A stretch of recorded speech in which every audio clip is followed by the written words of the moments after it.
La nuit tombe. On est en 1919. Une voiture noire s'approche, quelqu'un descend. Appelons-le Ben la fripouille. Il porte un long manteau foncé et un chapeau qui cache son visage. Quelqu'un s'approche.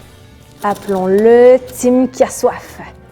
Les deux hommes discutent un instant. Ben sort une bouteille de sa botte, l'attend à Tim, puis ils se quittent. Mais que vient-il de se passer? Dis-moi, as-tu déjà vu tes parents se servir une petite coupe de vin en soupant? Savais-tu qu'il y a 100 ans, à mon époque, à moi, ils n'auraient pas eu le droit de faire ça?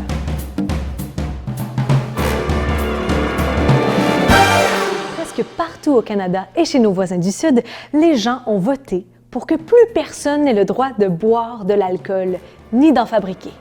Plus de vin, plus de bière, plus de rhum de pirate, plus du tout d'alcool. Presque partout au pays, les gens ont dû obéir à cette loi. On a appelé cette période-là la prohibition.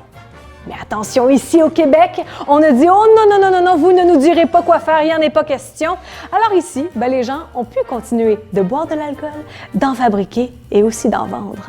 Plusieurs regardaient les Québécois et les Québécoises avec envie. Eux aussi, ils auraient bien aimé faire tout ce qu'ils voulaient. Alors, des coquines et des coquins ont eu une idée. Fournir de l'alcool à leurs voisins qui n'en avaient pas. C'étaient des contrebandiers et des contrebandières.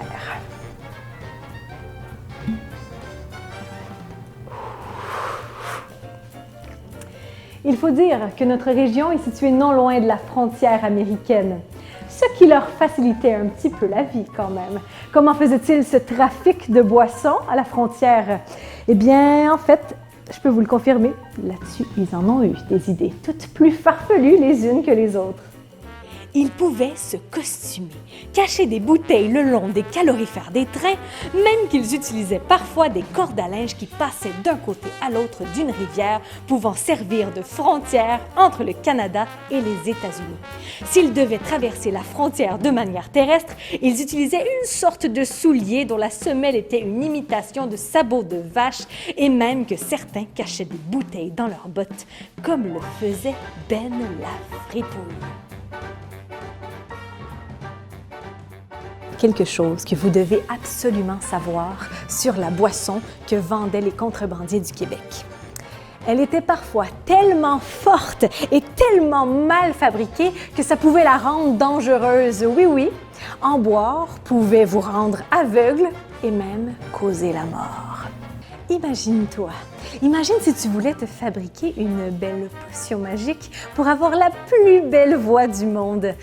Tu te trompes d'ingrédients et soudainement, t'en prends une gorgée et puis là, t'as une voix de crapaud. C'est raté. Donc, ceux qui achetaient de l'alcool de contrebande, il faut le spécifier, c'était à leur risque et péril. Tout ça s'est passé dans une période qu'on a appelée les années folles. Après une longue guerre qui avait duré presque 5 ans, tout le monde avait le cœur à la fête.